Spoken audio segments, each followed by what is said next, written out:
Hello everybody, welcome to my Real Recovery series where I just go through some of the things that I've learned on my journey to anorexia recovery. Today's brief chat's going to be about butter. Hopefully, all of you out there, you'll be all fortunate enough like I was to have the support for some really superb, excellent, professional, knowledgeable dietitians that'll go into the absolute mechanics and the reasons why fats are so super important to our diet.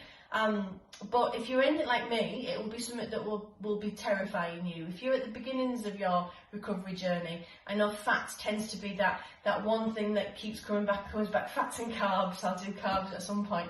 That keeps coming back to us and being something that we're very, very afraid of, and we vilify. You know, the poor defensive little fat ends up being something that we all hate and we all try and avoid.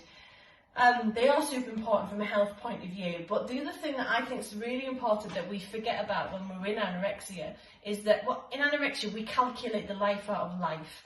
Anorexia and orthorexia, we calculate everything is to the absolute minute detail.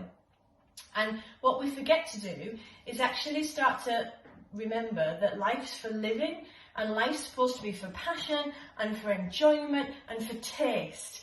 And the thing about butter is that it makes life and it makes things taste better. Yes, it's super important for us physically, but actually, what is better than hot jacket potato with butter? What is better than hot buttery toast with beans or scrambled egg? Or I just had 2 slices of hot buttery toast dumped into my tomato soup. I've met a lot of people who along the journey have said, oh, but I don't like butter. I find that really hard to believe. I'm sorry if you're someone who I've come across that said that. I appreciate that people have intolerances and what have you, but actually I just think a lot of that is anorexia speaking. Now I appreciate, I'm not a vegan, I'm not vegetarian, this is just proper bog standard butter that I'm going to talk about in a minute, and I appreciate people's choices, but there are varieties out there that we just need to embrace, and we have to remind ourselves that life tastes better with butter. Dry bread, tastes of nothing, it's pointless, but put butter on it and suddenly it becomes that you can start to enjoy. And that's another rewiring. It's another smack in the face to anorexia to say, look, you are not going to control what I can and can't have, and more importantly, you're not going to control what I do and don't love and enjoy. I love butter. I'm so pleased I've got it back in my life. So the journey I went on, so this series is about the gradual phased exposure to certain things. So the journey I went on with butter, when I was in pretend recovery, or bullshit recovery as I like to call it, I told myself, more importantly I should say, anorexia told me that I was dealing with spreads very, very well, because I would go and buy lighter than light Flora Light, and I would weigh it out, and then I would spread it evenly on probably a piece of that Danish bullshit bread or little tiny kids bread. But as far as anorexia was concerned, she was telling me that that's fine and do what should be doing in recovery, because just a few weeks ago I was having none at all. And some people say, yeah, that's better. And I suppose, yeah, it is better. But every single thing about that is controlled still by anorexia. She was controlling what type of spread I was going to have, how much I was going to have, when I was going to have it, and the fact that I wasn't going to really enjoy it, because that lighter than light stuff tastes like plastic. So when I fully committed to recovery in January 2019 on the journey that I call my real recovery, butter was one of the first things that I did, and I did real butter. Okay, here's 2 packs of real butter. Now, the reason why real butter suddenly started to open up lots of things for me was quite an interesting one, because the beauty of real butter, as opposed to anything that's particularly branded, so say you like Flora or Lurpak or Clover, you can go around forever trying to find that one particular brand. So you can convince yourself as you're going in shop to shop that you're trying to buy this stuff, but they don't sell the one I want, so I'll just go home without it. No.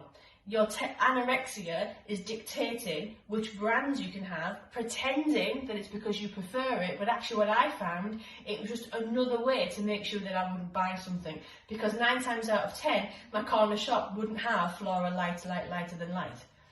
But every shop, every corner shop, every garage, every supermarket, every bargain madness store stocks butter.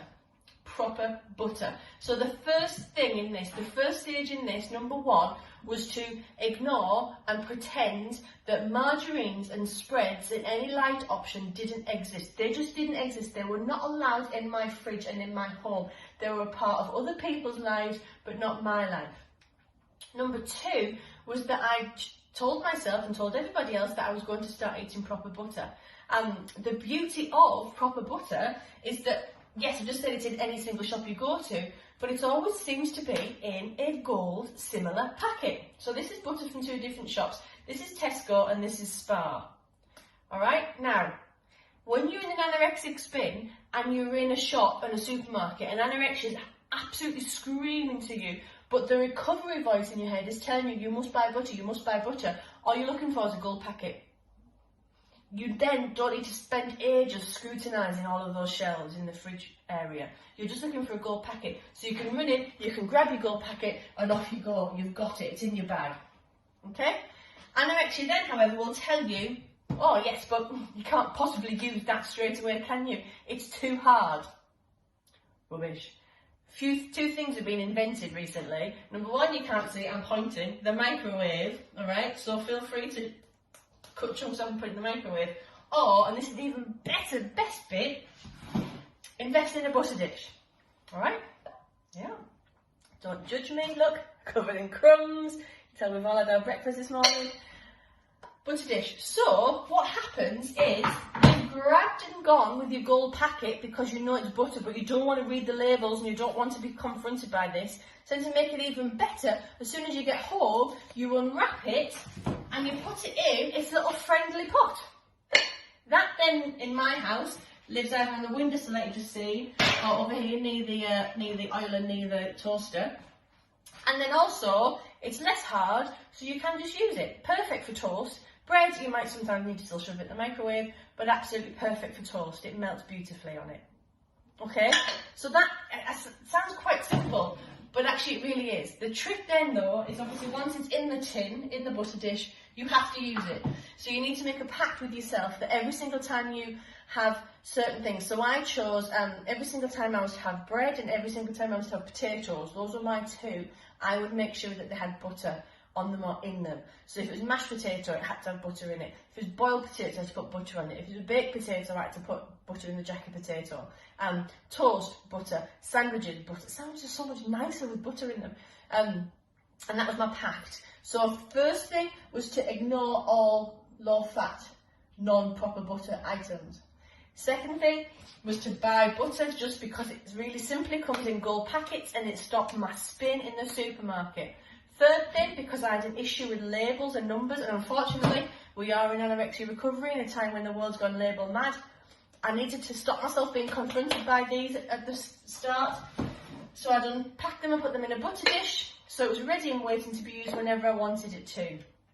I'm not going to go into portioning and amounts of butter because that's a totally different kettle of fish portioning, which I will do because that's going to have to be in stages, quite a longer video. I suppose the rule of thumb though, if anyone was really, really bothered, is if I was going for it for a sandwich or a piece of toast, I'd probably start off with something like that and then go from there really. But that would be for bread. For jacket potatoes it would be more than that. But that's basically it, alright? So, again, recap. Ignore any of the low-fat rubbish. Just tell yourself, you're rewiring, remember, tell yourself you are not going to have it. Buy proper butter, just because it comes in a really easy gold packet you can grab and go when you're in an anorexic spin. Transfer it to a butter dish to get rid of any labels, and then tell yourself and your family and everybody else that from that point forward, all you're going to be doing is using butter, and choose 2 things to start off with. Bread, stroke toast, and potatoes were my 2. Okay, happy spreading everybody. See you soon. Bye.